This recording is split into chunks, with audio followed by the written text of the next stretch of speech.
Showtime. It's about that time. Let's go. You're right where you need to be. This is GCOM Radio. Hardest radio station on the planet. Yeah. Powered by Lyfeblood.com. We certified. And hosted by Nova Phoenix. Give them that flavor.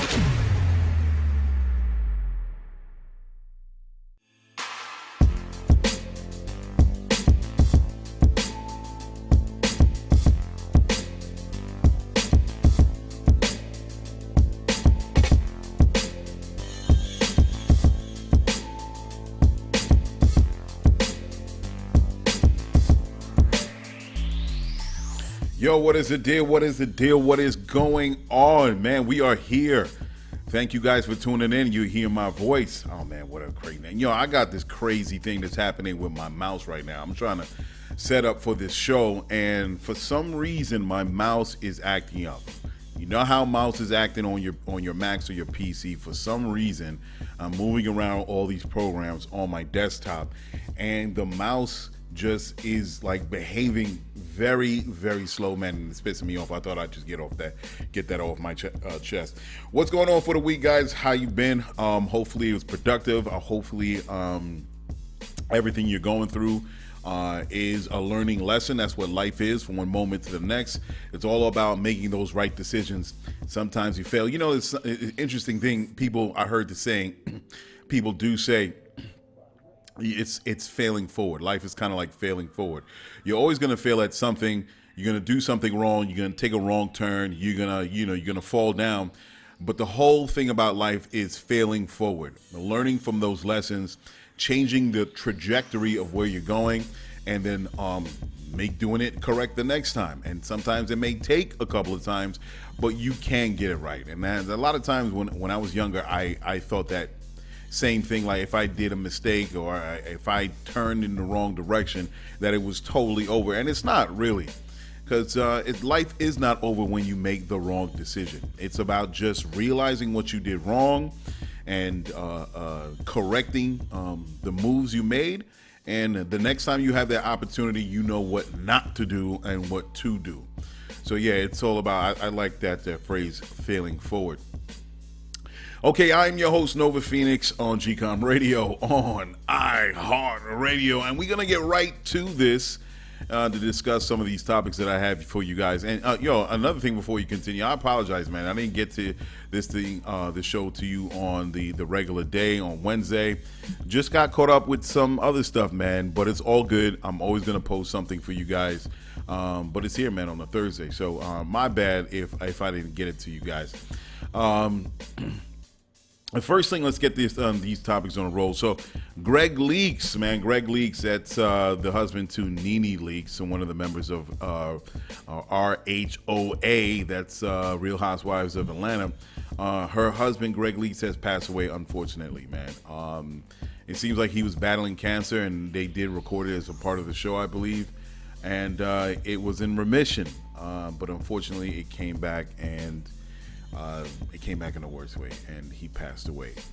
Passed away at home with family and I believe friends. But if I had to go, what better way to go than at home instead of some strange place? And why these things happen, I don't understand. Why cancer is such a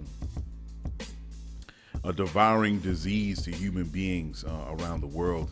And it's funny that we can't come to a cure for that yet. And even though I may have my own reasons against why we haven't come up with a cure, but cancer is, man, it's the ravaging monster, man. And I'm just tired of hearing people that I know that I don't know that has died from cancer. And you have I think it was American Cancer Research. So many nonprofits, so many medical institutions that are dedicating millions and millions and millions of dollars to eradicating cancer. And I just feel like we're not any closer to solving this problem. So it's unfortunate. But I guess that's life. And that's something that we're dealing with. As human beings, we dealt with worse several thousand years ago, a couple of hundred years ago, and this is just something else that we're dealing with as human beings. So condolences to Nene Leakes and the family and all close friends for the passing of this good brother, Greg Leakes. I'm sure, definitely 125,000% he will be missed. So yeah. 4040 Club, man. 4040 Club recently had its 18th anniversary. So big ups to Jay-Z and his business partner Michael Rubin. There was a lot of people there. It was Beyonce, Meg Thee Stallion, Meek Mill, Remy Ma, Swizz Beatz, Victor Cruz, Dave East, and so much more attended the 18th anniversary of 4040 Club. I think they renovated it. That's from what I hear. I don't know how long it's been closed. Now, I went to the 4040 Club like many moons ago, and honestly, to tell you the truth, it really hasn't been on the radar. 4040 Club for me anyway. I haven't really seen it where and not to say that big events haven't happened, but it wasn't in my it didn't catch my eye or my ear or anything like that. But I'm glad the 4040 Club is still kicking heavy, and it seems like Jay-Z and his business partner, they're getting into starting a digital sporting betting club and a sports merchandising business in New York. And the betting club is called, or the betting company, is called Fanatics. And there are other companies that are doing the same thing. They're just looking to see about getting the licensing and all that stuff approved in the Empire State. A lot of other companies like FanDuel, DraftKings, BetMGM, Caesar Sportsbook, Win BET. All these companies are looking for licensing, and they're saying only 2 so far are expecting to be approved. So, but yeah, man, 4040 Club is still going hard, of course. Jay got the finances for it, and yeah, I remember one time when I went to 4040 way back in the day. They said they promoted it as a sports bar, right? So when a sports bar is like any other bar or whatever, you're gonna go there in your Timbs and your jeans. Yeah, it's not that type of sports bar. It's more high end, obviously, because I did not get in. I was like, yo, I can't get into the club. I can't get into the bar. Excuse me, I ain't even the club. I can't get in the bar. It was like, nope. Bouncer was like, nope. You got them Timbs on. And I was like, what? But it's a sports bar. But I didn't get in, but it's all good. I remember the next time, and I went there correct. And I got in. So, I probably only went to like 4040 twice in my years. Yeah, I went to plenty of other spots back in the day, but it's still kicking hard, man, for the new generation, for everybody, man. What are we talking about, new generation? But yeah, big ups to Jay-Z. Hurricane Ida, man, however, it blew through New Orleans, and New Orleans got hit hard. They lost power, and right now I'm trying to see about searching for any nonprofits that could donate money and other material, clothes, goods, anything for the folks to as they kind of come out of this at the other end. It kind of reminds us all of Hurricane Katrina, but I don't think it's as bad.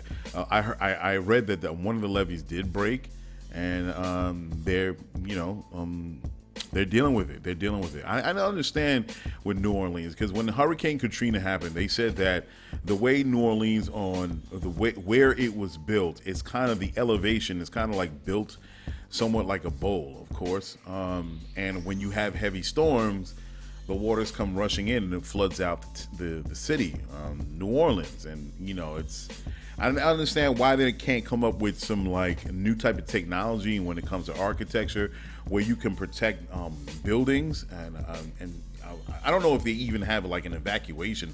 I'm sure they do have an emergency evacuation plan, especially after Hurricane Katrina. I don't know. It was never talked about on the news. I didn't catch wind of anything like that, but I'm sure they have some sort of a emergency action plan if ever there was a serious hurricane like what happened just now. And also, how come the city doesn't invest in trying to build buildings that can, in some way, I don't know. At the end of the day, you can't fight nature, right? Whether it's an earthquake, whether it's a hurricane, whatever type of manifestation that nature comes in, human beings can't stop it. We've done it. We're not God. We can do the best we can with the resources that we have. But at the end of the day, if the earth wants to crack open and swallow half of the United States, it can.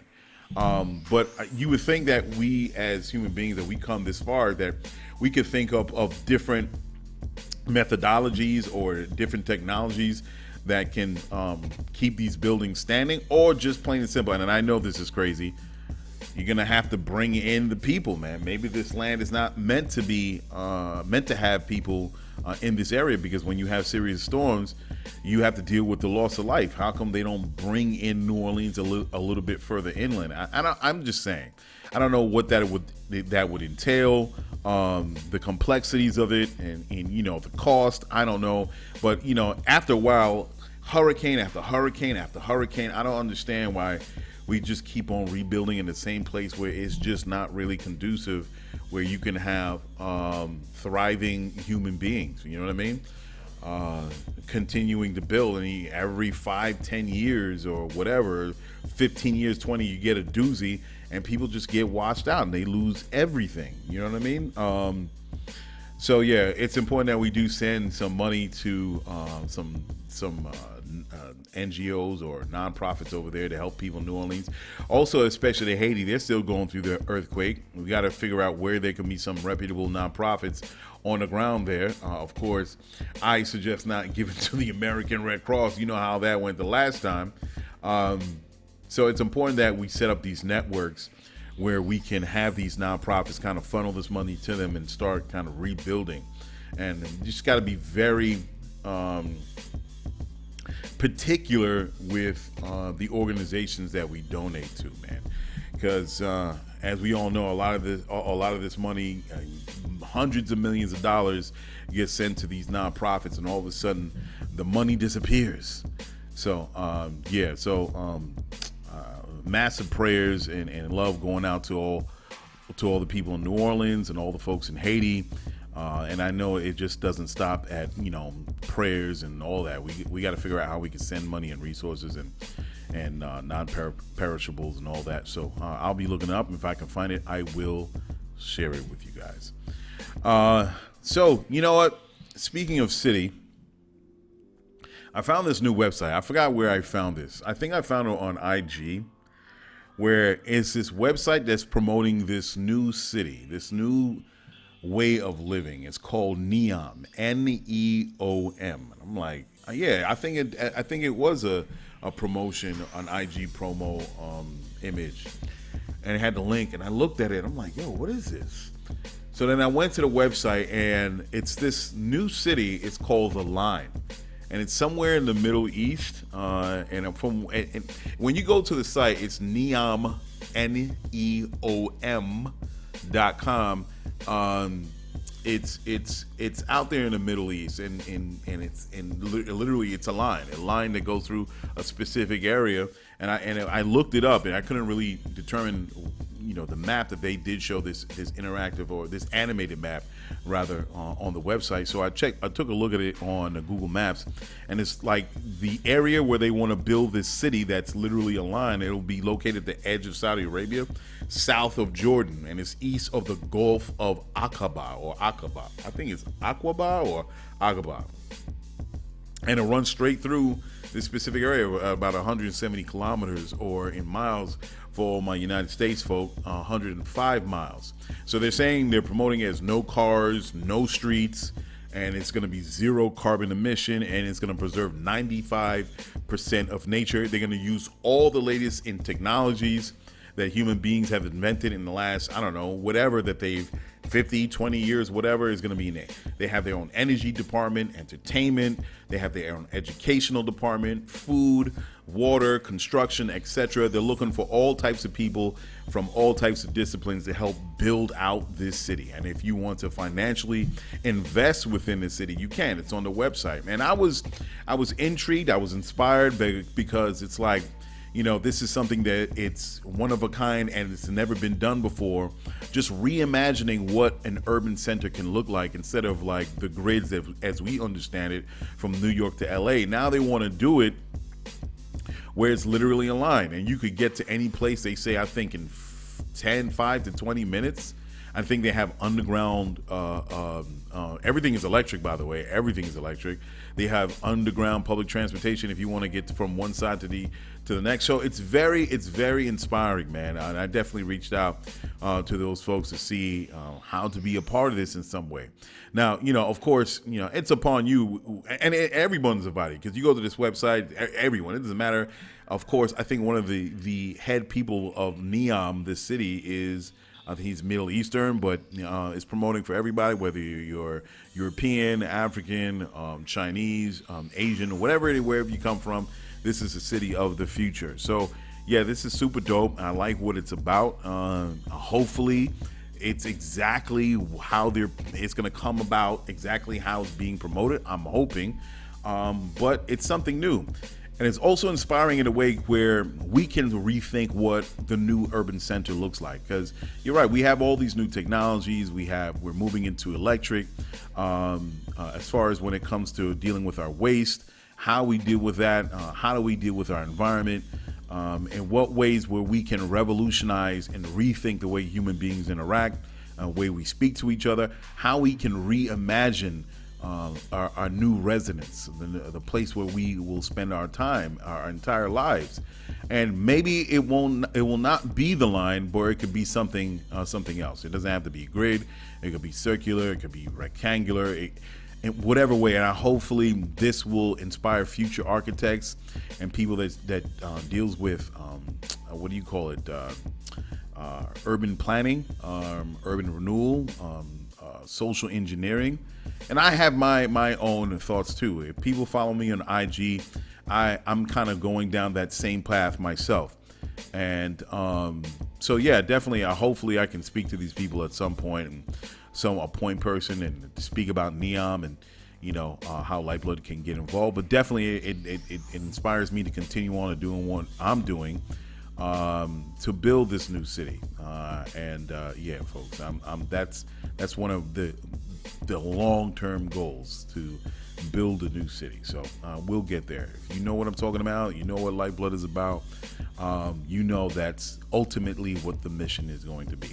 And it's not going to be in New York, it's not going to be LA. Hey, we can probably take an old county, buy a couple acres of land, several hundred acres, and really create a space where it's for the 21st century global citizen. So we'll see how that goes, man. So shout out to NEOM and everybody that's involved so far, bringing this into fruition, materializing this.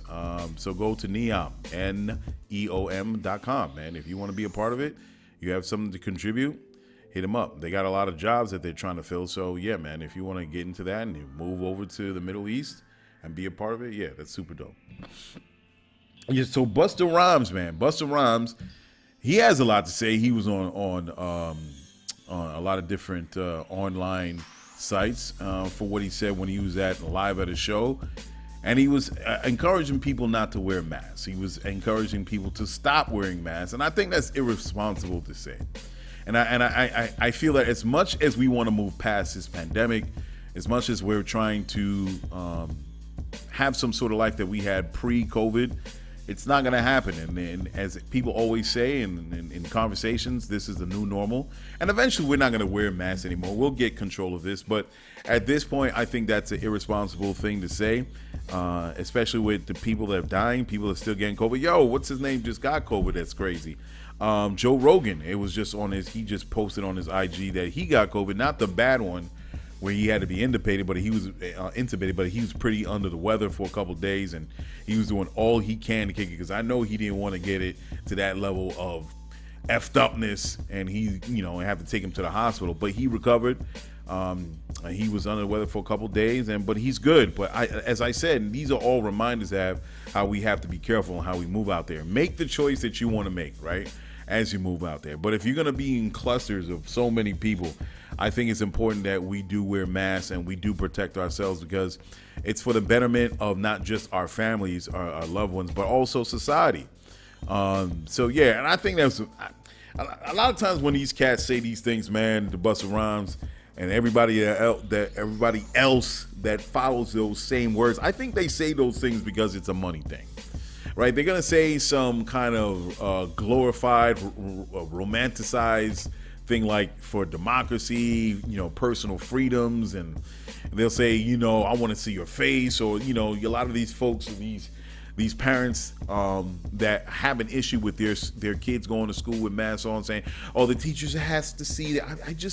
I think on that sense, I think it's a warped idea of how we should be moving about in this pandemic. People have died. We have to be responsible, but more so when it comes to in dudes like Busta Rhymes, I think it's motivated by money. Of course, you don't want people to be scared. You don't want people to be fearful, and that's a reminder that death could be lurking around the corner by having masks. And then when you having these events, and there are 5,000 people, 2,000 people, and I'm like, you can't really behave in that such a way, because you don't want to be responsible with people tearing off their masks. And I think it's motivated by money. What else? People want to, as entertainers, they make money doing their live shows. But while this thing is happening, a lot of people might have reservations about that, and it's hard for people, entertainers, to do what they do. So I don't know, man. I think that's crazy. If I were to meet Busta Rhymes, I would definitely, have my words same way I'm saying it on this mic. I don't think that's the right, responsible way. At some point, we will get rid of masks, and say in 2022, whatever. But I think that was highly irresponsible for him to say. People are coming to see him at his shows, 2,000, 5,000 people. And for him to say that in that way, I think it's crazy, because I myself am doing the show, and it's this thing that's constantly on my mind every day. How am I going to protect the people? How am I going to, protect those that do come to the show? Because there is a certain degree of responsibility as a promoter, as the person that's heading up this event, for the folks that are coming there. You want to look out for them. And, venues already say you got to be, masked up, or you have to have taken the vaccination. Like, some venues are not going to push, and businesses are not going to, what do you call it, capitulate in that area. So it is what it is. Some people may not go, and other people are like, all right, I'll do it. But, this is what we're dealing with, and this is the reality, as painful and as disturbing and as inconvenient. And oh my God, the inconvenience, the end of the world, right? So we got to do what we have to do. What is going on with Clubhouse? I don't hear anybody talking about Clubhouse no more. Look at that. They came in, they were blasting off like a rocket, and now look at where they at. I don't hear about Clubhouse anymore. People... let me tell you, that's not what, and I'm not laughing at someone's demise, but then again, when you really kind of like peel back the layers and you see what Clubhouse was doing at the time, or what it was, after the hype dies down, you have to say, what is it really? So now I guess this is a new thing that Clubhouse is doing. They're doing, what do you call it, spatial audio. That's the new thing that they're kind of promoting right now for Clubhouse, where it's kind of spatial audio. Just think 3D audio. You hear people when you put on your headphones. It sounds like the person that is talking is behind you on the left, and behind you on the right, and to the side of you, and the front, and left, right, whatever. All these voices all around, and it's cute technology. But I don't think it's anything that's really gonna, galvanize the people to get onto Clubhouse. I think Clubhouse had its moment, and that's it. It's a feature. That's what it was. And Twitter caught up behind it, and Facebook is doing its thing, and that's just what it is. And I'm like, hey, I was.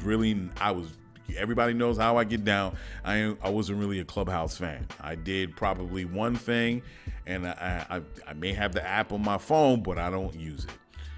It is what it is. And I think the novelty of social media, it's over now. How can I say this? I've said it before. I think I did. I think social media as we understand it today is I think that novelty has worn off. The communication part, that is. And finding out you're a friend of yours that you knew from third grade that lives in Seattle, that you finally found, now you're connected with them through Facebook and all the other social media. I think that novelty is over. We already talk. Everybody talks. Everybody talks, and talks more, and talks more, and talk. And Clubhouse was just another iteration of the talk thing that's happening, the talk trend. And we already do talk. And I think that as what social media wants to stand on, that novelty, it has worn off. And Lyfeblood has an idea to push forward into something else. And we're going to take it to the next level and really do something that's human focused. So stick with me, folks. Stick with me. So c'est la vie to Clubhouse. My bad. That's just what it is. So the next thing.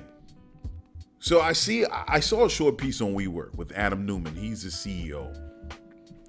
And I didn't even know they had a documentary on WeWork. It's on Hulu. I don't have Hulu anymore.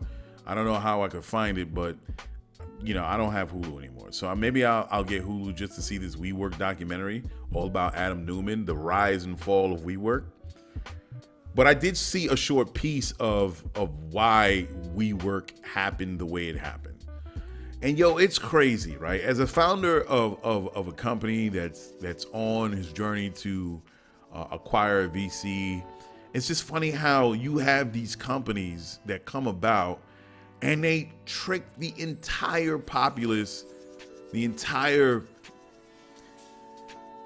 mass of people that surrounded and was a part of these companies for so long, how they were hoodwinked. The people, they were just gypped.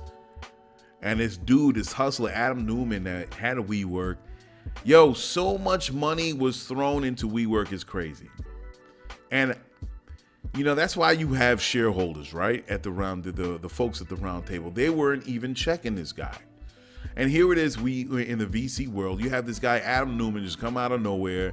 He had probably a few companies, if I remember correctly. And all of a sudden he starts WeWork with his partner. And this guy totally goofed this money. This dude was handed so much cash so early, he had no idea what to do with it. He was investing in some stupid things. You can find the documentary on the short on YouTube. And I'm like, and it also reminded me of Elizabeth Holmes, the other founder that created this company, this medical blood testing company called Theranos. And that was a total clusterfuck. How did these people swindle so many with so much money? Newman received $18.5 billion for WeWork. It was valuated at $47 billion. And he had this dude that was tied in for him. I think he's a Japanese billionaire that ran this financial institution, SoftBank, to kind of funnel money into this man's pockets. And even when this dude was fucking up royally and no one was checking him, the guy, I forgot his name, from SoftBank kept on funneling money into this dude's pockets. And Elizabeth Holmes, with her company, she got $47 billion. No, excuse me. Let me get this right. She received $700 million, and her company was valuated at $10 billion. That's amazing, man. And she did not have a proven product. When so many people were asking, hey man, the people, even the engineers, everybody was working on it. They were telling Elizabeth Holmes, this is not possible. We can't possibly get this done. She's like, no. And I kind of understand the tunnel vision. Sometimes founders can have horse blinders on because they want to succeed at something so bad, and you kind of push people to the limit. And it works sometimes because the founders have a vision.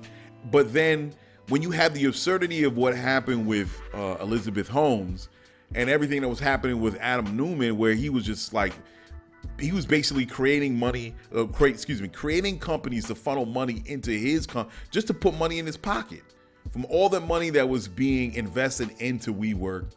And I just can't believe that this actually happened. You know what I mean? And then even as myself as a founder, when I'm on this journey and knowing the difficulties, knowing the issues the obstacles that I face as a black founder, to be more specific, and the direction I'm going in and what the ask that I'm going after, And to know that these people came into hundreds of millions of dollars, billions. And they were obviously, it's not like they had this vision and, people just couldn't see it. And they were like, okay, just let him do his thing. This guy, Adam Newman, was intentionally, wildly, irresponsibly, crazily, psychotically destroying WeWork. And they was still pumping money into this guy. Even when it was clear as day that this guy had no idea how to run this company. And to see that as a founder, it's like, I'm not going to front. It's upsetting. It's upsetting to me because I'm like, damn, look at this dude. And it makes me think about the whole VC thing and like everybody. I think and I was watching I was listening to a podcast talking about. I think one part of the subject matter was rethinking how VCs should be funding new companies. Like the word is unicorn, and we're looking for that unicorn. We're looking for that breakout company that's going to make a quintillion dollars in 6 months. That's what we want to fund. That's what we want to get behind as far as founders, their tenacity, their drive, their vision, their attitude. We want them to go after it and all the verbiage, all the words that they use. And they're looking for these unicorns where it's going to be these companies are not going to be like the rest, right? And these people are actually saying, unicorns are a dime a dozen because it's shaping the attitude of VCs where so many companies with potential get shaved off and get pushed to the side because they're looking for that unicorn. And pretty much to me, it's like high reward, little risk. And what's high reward, little risk? I mean, it doesn't exist. The only thing with this high reward, little risk is lottery. And it seems like that's what these VCs are kind of focusing themselves into, this lottery type of attitude where they want to just, not do any work. They just want these things to magically happen. And then VC's like, yeah, let's jump in. And then they can just put in the money where they need the money, and they don't put the money where they need to. And then all of a sudden they don't have to worry about it. Their investment triples, quintuples, whatever. And they're like sitting pretty, and they're looked at as the smartest investors. And it kind of reinforces their position in the VC world. And now you have other investors that are dumping money into these VC firms, and they feel secure. I think that's a bad attitude to have, listening to this podcast. I wish I could remember, it was so long ago, but I agree. I think VCs have to rethink how they invest their money, that they shouldn't look for companies that's high reward, low risk. It's not sustainable. You have to go investigate companies that you really believe in. You see that it has potential, and you can have milestones where you see growth. And you're not gonna have an ROI that is gonna in 2 months or 3 months or 6 months. Like, you can see that you can take steps. These VCs can take steps in a year, 2-3 years, and usually that's how it happens. But then you miss out on so much great ideas when you just focus on that unicorn. Understand what I'm saying? And a lot of people just don't have that opportunity because you're thinking like that with such a focused view, a very narrow view of what companies you want to invest in. You miss out on a whole lot of things. I think you have to slow down. They have to reorganize, reprioritize, sit back, analyze the companies that they're looking at, and then say, hey man, this has potential. Yeah, let's throw some money behind that and grow this company. It's kind of like the same thing with music. Music had A&Rs. So back in the day, A&Rs found the artist, found the talent, and they groomed the talent, and they got to a point where they felt they were ready and they released it. Now, of course, sometimes it didn't always work, but essentially that's what it was. And I guess you could say that's what accelerators are, more or less. But I think a lot of VCs just, they just want to hit that gold mine, like the gold rush of 1848. And they just want to go in there and just hit it big, like it's black gold oil, and be like, yeah. But then, you miss out on so much, man.